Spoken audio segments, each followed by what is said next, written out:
Oh man, today was a very interesting day, and I want to start with a quick story. I was waiting for a couple weeks to hop on a call with this prospective client, and I was very excited because, she posts a lot of very similar content as me, and I felt like, I could really serve this person. I could really help her. And we had a quick back and forth. We set up the time to talk, and I'm ready. I show up on time to the call. She shows up on time to the call. And we start the conversation going.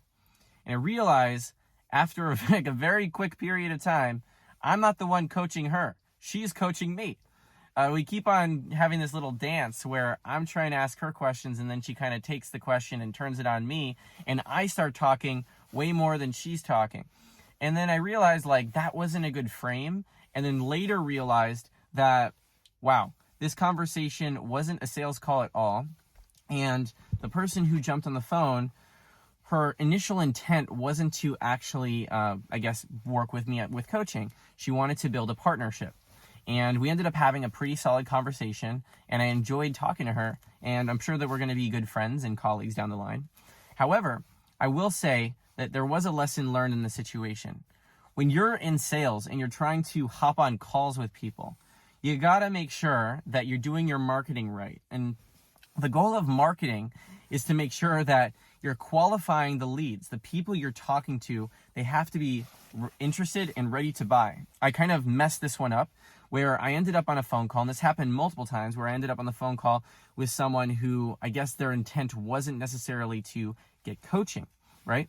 So before you make another sales call, make sure that the person you're talking to is ready to go and is a good qualified lead.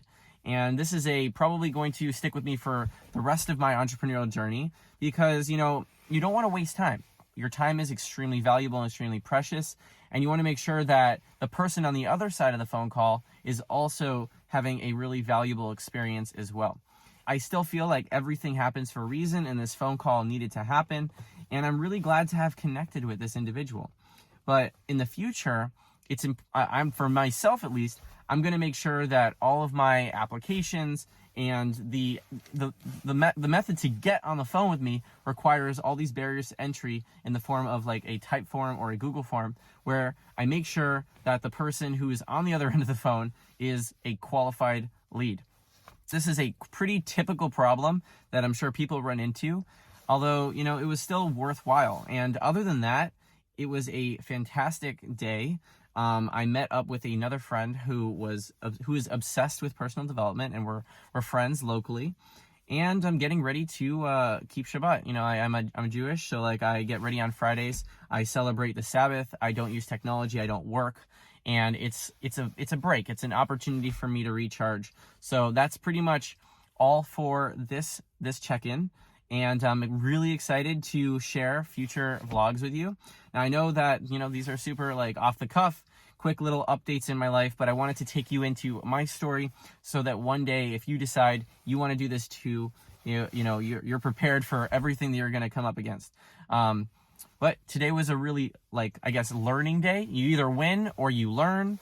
And when you learn, you win. So you always win. That's my attitude. So I still won today. I won by taking a lesson from this and implementing that change in my next phone call.